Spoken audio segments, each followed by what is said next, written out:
नमस्कार. श्री स्वामी समर्थ. दत्तगुरूंचे पूर्ण अवतार असणारे श्री नरसिंह सरस्वती यांनी 12 वर्ष वास्तव्य केलेलं, त्याचबरोबर कृष्णा आणि पंचगंगा या 2 नदीच्या संगमाने वसलेल्या या ठिकाणी म्हणजेच नरसोबाच्या वाडीला आम्ही चाललो होतो. आणि इतकं सुंदर छान असं मंदिर आहे इकडचं. दत्तगुरूंचे भक्त या मंदिरात येऊन अवश्य भेट देतात आणि इतकं छान असं वातावरण आहे इकडचं. पॉझिटिव्ह एनर्जी येते या ठिकाणी. त्याचबरोबर आजूबाजूला जे वातावरण असतं त्यामुळे अजूनच छान असं वाटतं. इकडे आम्ही मग नारळ घेतला, त्याचबरोबर पेढे वगैरे घेतले आणि मंदिरात दर्शनाला निघालो होतो. दर्शनाला निघतानाच एवढी गर्दी झाली होती कारण का गुरुवारचा वार होता आणि दत्तगुरूंचा गुरुवारचा वार असल्यामुळे या ठिकाणी गर्दी होतीच. लाईन लावून दर्शन घ्यावं लागलं आम्हाला. त्याचबरोबर नदी समोरच होते. इतकं छान असं वातावरण वाटत होतं तिकडचं. मी आधी या ठिकाणी बऱ्याच वेळा गेलेली आहे, पण अद्विकाला घेऊन गेली होती त्यामुळे या ठिकाणी मला जाण्याची खूप इच्छा होती आणि आम्ही आलो होतो या ठिकाणी. 2-3 दिवसापासून मावशीच्या घरी असल्यामुळे तिकडे काही ना काहीतरी फिरायला वगैरे इकडे तिकडे मिळतच होतं. पण या ठिकाणी येण्याची माझी खूप इच्छा होती कारण बऱ्याच वर्षानंतर मी इकडे आली होती. बाजूलाच इथे गणपती बाप्पांचं पण मंदिर आहे. ज्यावेळी इकडे भरपूर असा पाऊस येतो आणि हे नदीला पूर येतो त्यावेळी हे मंदिर पूर्णपणे पाण्याखाली गेलेलं असतं. त्यावेळी काही इकडे दर्शन वगैरे मिळत नाही आणि पूर्णपणे बंदच असतं. बऱ्याच वर्षानंतर आम्ही मंदिरात आली होती. थोडेसे बदल पण झाले होते. त्याचबरोबर या मंदिरामध्ये लग्नसुद्धा होतात आणि काही धार्मिक विधी वगैरे असतात त्यासुद्धा होतात. बघा तुम्ही किती सुंदर असं वातावरण आहे ते.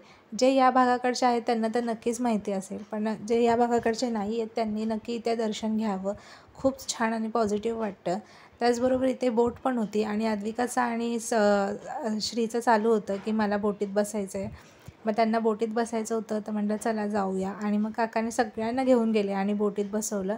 आणि त्यानंतर आम्हाला पुढचा प्रवास करायचा होता, तो म्हणजे जयसिंगपूरला जायचं होतं. त्या ठिकाणी गणपती बाप्पांचं मंदिर आहे, जे अष्टविनायक गणपती बाप्पा आहेत त्यांचं मंदिर आहे आणि उजव्या सोंडेचा गणपती आहे तिथे, जो की पृथ्वीवरती बसलेला आहे. त्याचबरोबर तिकडचं सुंदर असं मंदिराची जे रचना होती ती पण आम्हाला बघायची होती. मग छान असं गणपती बाप्पांचं आवडीचं फूल जास्वंदाचं घेतलं आणि हा जो आहे बाहेरचा भाग आहे मंदिराच्या आणि तो बघूनच मला खूप छान वाटलं कारण पहिल्यांदाच मी या ठिकाणी आली होती. मी हे पहिल्यांदाच बघितलं होतं मंदिर. शंकराची मूर्ती होती, त्याचबरोबर उंदीर मामा पण होते, घंटी होती खूप मोठी आणि हत्ती पण होता तिकडे, जो की खोटा होता पण होता. आणि त्यानंतर इकडे बघा बाजूला हे सगळं वातावरण, झाडं वगैरे आहेत आणि खूप छान असं गार्डन टाईपमध्ये होतं आणि त्याच्या आतमध्ये गणपती बाप्पांची मूर्ती होती, जी की उजव्या सोंडेची गणपती बाप्पांची मूर्ती आहे. मंगळवार संकष्टी चतुर्थी नव्हती त्यामुळे तिथे काय गर्दी नव्हती. छान असं दर्शन झालं तिकडे. इथे गणपती बाप्पा अष्टविनायकचे पण होते, त्यांचं पण छान असं दर्शन झालं आणि बाजूचा परिसर बघून मला तर तिथून यावंसं वाटतच नव्हतं. दर्शन वगैरे झाल्यानंतर आम्ही जेवण वगैरे करून घेतलं आणि त्यानंतर आम्हाला जायचं होतं मामाच्या घरी म्हणजे श्रीच्या घरी. आणि एक सांगायचं राहिलंच तुम्हाला, नरसोबाच्या वाडीला दुपारी 2:30पर्यंत महाप्रसादाचं टायमिंग असतं. तिथे जाऊन आपण महाप्रसाद घेऊ शकतो. पण आमचा महाप्रसाद चुकला कारण का आम्ही टायमाच्या नंतर गेलो होतो. जवळजवळ आम्हाला जायला 3 वाजले होते. त्यामुळे आम्हाला काय महाप्रसाद तिथे मिळाला नाही. पण ठीक आहे, जाऊ दे, नेक्स्ट टाईम ज्यावेळी जाऊ त्यावेळी नक्की ट्राय करू. कारण देवाच्या देवळात प्रसाद हा घ्यावाच असं म्हणतात. ठीक आहे, आता बघूया पुढे कधी जाण्याचा योग येतो ते.